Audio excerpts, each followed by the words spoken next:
네, 최근 KT 우리금융지주 회장 선임 등과 관련해서 논란이 이어지면서 이른바 주인 없는 회사들의 지배구조 선진화가 화두로 떠올랐습니다. 소유 분산 기업이라고 하는데요. 지배주주가 없으니까 부적절한 장기 연임이 이루어진다는 지적을 받는 겁니다. 소유 분산 기업의 지배구조에 무슨 문제가 있을까요? 김규식 한국기업거버넌스 포럼 회장 모시고 지배구조 논란의 본질을 들어보겠습니다. 회장님 어서 오십시오. 반갑습니다. 안녕하십니까. 자, 이 윤석열 대통령이 직접 나섰어요. 소유가 분산된, 그러니까 지분 구조가 나눠진 거대 기업들, 주로 우리 금융지주, KT, 포스코 등과 같아요. 그런 기업들을 염두에 두고 말씀하신 것 같은데 지배구조 선진화가 필요하다. 그러면서 이들 기업을 주인 없는 기업이다. 이렇게 말씀을 하셨는데 이런 지분이 나눠진 거대 기업들의 지배구조에 특별히 문제가 있는 겁니까? 네, 먼저 이제 논의 시작하기 전에 네. 말씀을 드리고 싶은 것은 네. 지배 구조와 관련해서 예. 주인 없는 기업이다 이렇게 말씀을 하셨지 않습니까, 대통령께서? 네, 그런데 예. 기업의 주인은 주주 전체이지 지금 대통령께서 말씀하신 거는 지배 주주가 없는 기업 이렇게 표현하시는 것을 이제 주인 없는 기업이다 이렇게 오해를 불러일으킬 수 있는 주인이 경우를 분명히 있는데 그렇죠. 주인이 없다고 했네요. 그렇죠. 그래서 지배주주가 없는 기업과 주인이 없는 기업은 다르다 이렇게 네. 말씀드리고 싶고 알겠습니다. 기업의 주인은 주주 네. 전체다 이렇게 이제 먼저 그 부분을 말씀을 드리고 싶고요. 네. 일반적으로 그래서 지배주주가 없고 그래서 소유가 분산되어 있는 기업, 네. 특정인 또는 특정 세력이 이사회 전체 또는 절반 이상을 장악하지 못하는 그런 기업들을 이제 소유가 분산된 기업이라고 하는데 예. 일반적으로 자본시장이 발전한 영매의 경우는 이런 기업에서 주로 문제되는 것이 경영진이 소위 참호를 판다거나 또는 사일로를 만든다거나 하면서 그 기업이 필요한 영업을 할 때 필요한 뭐 영업망을 장악한다든지 예. 또는 기술진들을 자신의 사람들로 다 박아둔다든지 하면서 새로운 경영진이 들어오지 못하게 막고 또는 새로운 경영진이 들어오려고 한다면은 뭐 사보타지를 한다든지 이렇게 하면서 장기적인 연임을 획책하는 그런 경우가 이제 주로 논의가 되었습니다. 간섭하는 주요 주주가 없으니까 경영진이 그렇죠. 뭐 황제 노릇한다 그렇게 그렇죠. 그렇게 볼 수 있죠. 장기 연임을 한다. 장기 연임을 하면서 기업 전체의 이익이나 주주의 이익을 위하는 것이 아니라 그 경영진 자체의 이익을 위해서 예. 경영 행위를 왜곡시키는 그런 사례들이 주로 논의가 됐는데 우리의 경우는 소유가 분산된 소위 공기업이었다가 정부가 주인이었다가 민영화되면서 소유가 분산되고 특별한 지배주주가 없어진 기업의 경우는 이와 상당히 다른 논의가 문제 제기가 되어 왔습니다.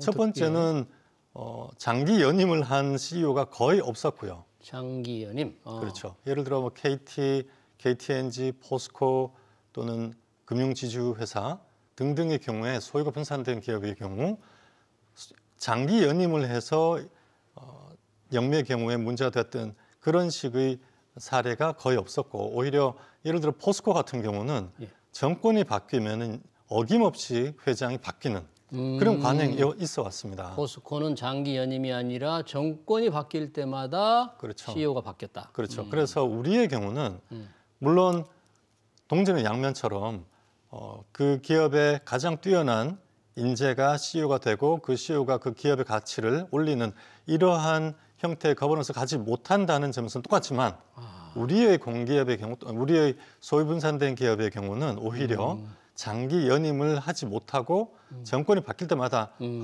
CEO가 바뀌는 이런 부분들이 오히려 문제가 되어 왔다 이렇게 말씀드릴 수 있습니다. 그렇군요. 선진국의 소유 분산 대기업의 장기 연임과는 좀 다른데 우리 금융지주 같은 경우에는 뭐 3년임들을 다 하니까 약간 장기 연임이다 이렇게 좀 정부에 생각하는 거 아닐까요? 일반적으로 영매의 경우에 소유가 분산된 게 뭐 GE 같은 경우도 마찬가지고 대부분의 미국 같은 경우 상장 기업의 많은 대기업들이 소유가 분산되어 있습니다. 그런 기업의 경우 CEO가 사실 임기가 없어요. 임기 규정이 아예 없습니다. 임기 규정이 없어요? 없습니다. 없고 이사회가 언제든지 해고할 수 있어요. 언제든지. 물론 뭐 퇴임을 할 때 패키지가 있어서 보상 패키지가 있죠. 예. 뭐 퇴직금을 얼마를 한다든지 등등의 보상 패키지가 있을 뿐이지 임기 자체가 없고 언제든지 해임할 수 있음에도 불구하고 예. 보통 평균 8년 정도 아, 특별한 문제가 없으면 예. 성과를 잘 냈다면 그렇게 하고 있는데 한국의 경우는 이제 3년 보통 3년 정도의 임기를 보통 설정을 하고 계약을 합니다. 그렇죠. 그런데 2번 연임하는 경우가 잘 없었습니다. 지금 KT나 포스코나 뭐 이런 그렇죠. 경우 지금 이제 말씀하시는 거죠. 마찬가지고 금융지주회사도 마찬가지입니다.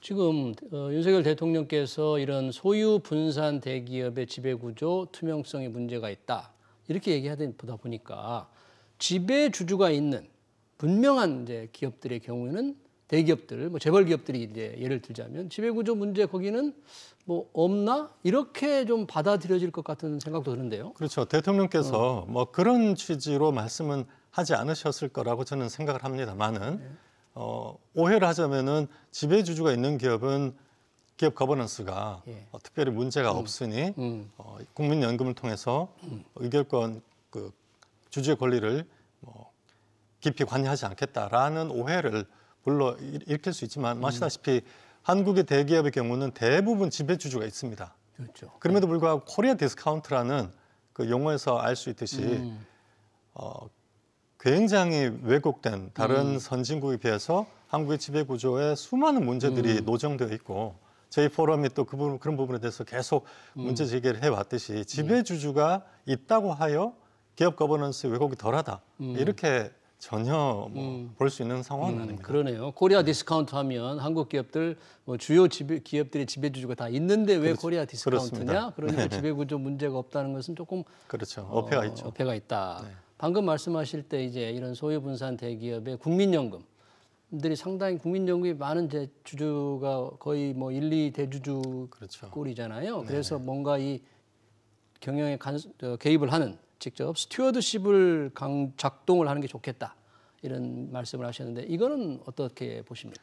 원론적으로 말씀을 드려서 뭐 지배주주가 있든 없든지 간에 국민연금이 주주로서 한국의 코스피 200 대기업의 대부분의 경우에 최대 주주거나 2, 3대 주요 주주로 이미 올라와 있습니다. 그래서 주주로서 그 기업에 대해서 관심을 가지고 경영을 견제하고 감시 감독하는 그런 활동은 당연히 권장이 돼야 되고 저희들은 적극 지지합니다. 국민연금의 이런 주주로서의 주주로서 의사결정 참여 기본적으로 옳다, 바람직하다. 그렇죠. 그러나 그것이 지배주주가 없는 경우에 지배주주가 없기 때문에 관여를 하고 지배주주가 있는 경우는 그 지배권을 존중하여 국민연금이 주주로서 권리를 뭐 자제하겠다든지 이렇게 지배주가 있느냐 없느냐에 따라서 국민연금의 주주권의 그 활동, 주주로서의 권리 활동을 차등을 두는 것은 바람직하지 않다. 이렇게 말씀을 드리고 싶습니다. 지배주주가 있든 없든 국민연금 제 역할을 해야 된다 그런 그렇습니다. 얘기인데 국민연금의 어떤 기업의 의사결정 참여, 스튜어드십을 작동을 잘 하면 좋다는 얘기인데 사실 국민연금이 그 과정에서 늘 문제로 되는 게 정부의 간섭과 지도와 이런 걸 받지 않느냐. 그래서 좀 문제가 있다. 이렇게 지적하는 분들이 많은데.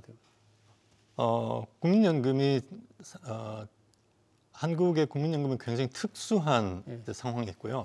사실 국민 전체가 적립을 한 그 기금을 가지고 국가가 그 운용을 통째로 맡아서 관리하는 그런 기금이 굉장히 특이한 케이스예요. 뭐 외국 같은 경우는 퇴직연금이 있습니다. 각 퇴직연금이 알아서 하는 거고 연기금이 알아서 하는 건데 그래서 이런 국민연금 형태의 기금이 있는 경우는 그 운용본부를 반드시 독립을 시켜야 됩니다.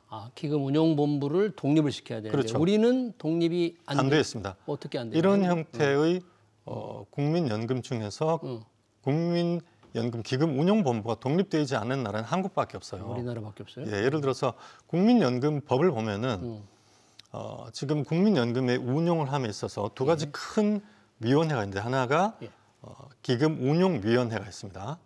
그 실제적인 운영을 어떻게 하고 자산 배분을 어떻게 하고 등등의 큰 틀에서의 그 가이드라인을 만드는 기금 운용위원회가 있고 또 하나는 수탁자 책임 전문위원회가 있습니다. 네. 이 두 위원회 모두 위원장이 보건복지부 장관이고요. 장관이고. 네, 기금운용위원회의 예. 위원회는 당연직으로 뭐 산업부 차관이라든지 기재부 차관이라든지 또 노동자 대표, 시민 대표, 각 지역자 대표, 소비자 대표 이런 분들이 그 위원회에 예. 참여하고 있거든요. 그리고 그 보건복지부 장관은 매년 그 기금을 어떻게 운용할 것인지 가이드라인을 정해서 대통령에게 승인을 받도록 이렇게 네. 하게 되어 있습니다. 예.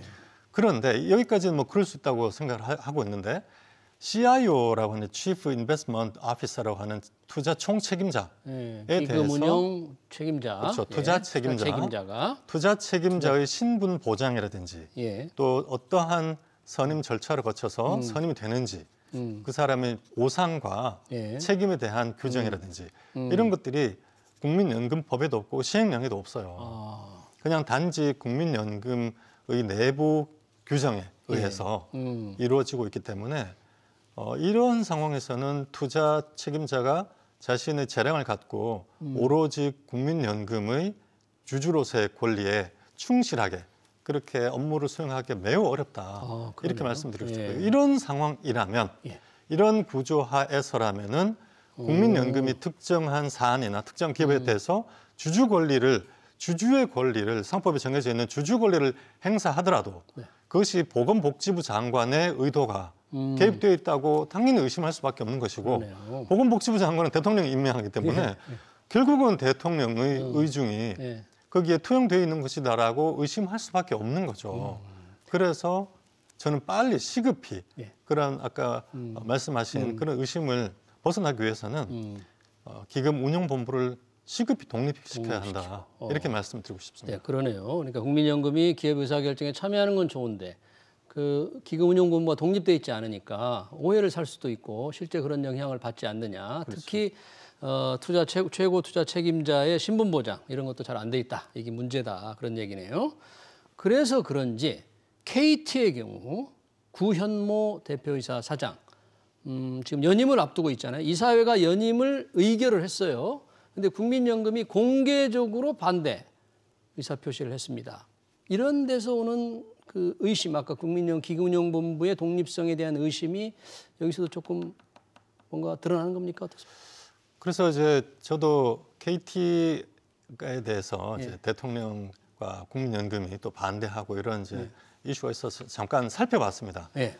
KT의 정관을 보면은 대표이사 선임의 두 가지 위원회가 개입을 합니다. 하나는 지배구조위원회. 네. 그래서 대표이사 심사 대상자 후보를 지배구조위원회가 이제 선정을 하고요. 네. 심사는 대표이사 후보 심사위원회가 심사를 합니다. 그래서 후보를 지배구조위원회가 후보를 만들고 예. 뭐 10명이면 10명, 20명, 20명 이렇게 예. 리스트를 만들어서 올리면 네. 대표이사 후보심사위원회가 이제 그 중에서 후보를 뭐 예. 숏리스트라고 해서 뭐 2명을 올릴 건지 뭐 1명을 올릴 건지 예. 이렇게 결정해서 주주총회 안건으로 올리게 되는 이런 구조가 되는데 이 지배구조위원회가 대표이사 임기 만료 최소 3개월 전에 구성이 돼야 되고 예. 그래서 이번에 KT에서 이 두 위원회가 적법하게 가동되었는지 네. 살펴봤는데 뭐 실질적으로 어떻게 되는지 모르겠지만 형식적으로는 일단 가동이 된 것으로 보여요. 형식적으로는 가동이 됐습니다. 예. 그럼에도 불구하고 예. 한 3가지 정도의 문제가 있습니다. 예. 첫 번째는 두 위원회 모두 사내이사가 참여하고 있습니다. 아, 사내 집행이사가 들어가 있다. 그렇죠. 사내이사가. 그렇죠.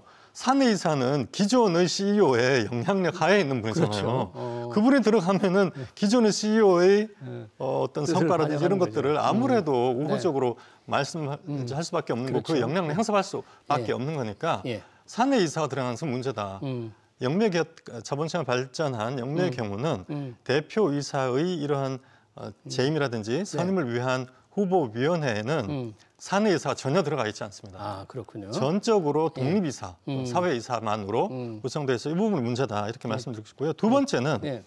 대표이사 평가 및 보상위원회가 없습니다. KT에는. 예. 그래서 연임을 할 것이냐 아니면 새로운 CEO를 옹립을 할 것이냐라는 부분에서 가장 중요한 것이 기존의 CEO가 얼마만큼의 성과를 냈고 그 성과가 어떤 의미가 있는지를 먼저 분석을 해야 되지 않습니까? 네. 그런데 그런 분석을 하는 위원회가 없다는 거죠. 알겠습니다. 그리고 세 번째로는 네. 후보 추천위원회의 위원회 되는 사회이사의 전문성이 상당히 의심스럽다. 알겠습니다. 예, 회장님, 예, 지금 KT 얘기가 좀 더 길어질 것 같고 저희가 더 우리 집 금융지주도 좀 얘기를 해야 되는데 시간 관계상 여기서 좀 끊어야 될 것 같습니다. KT의 경우에 국민연금과 경영진층 간에 뭔가 지금 갈등이 있는데 국민연금의 제대로 된 역할을 어떻게 하고 있는지에 대한 거는 조금 논란이 있을 수 있다. 뭐 이렇게 정리를 좀 하겠습니다. 네, 알겠습니다. 기업 소유가 분산된 기업들의 거대 기업들의 지배구조 문제 토론 여기서 마치겠습니다. 지금까지 김규식 한국기업 거버넌스 포럼 회장이었습니다. 네, 고맙습니다. 감사합니다.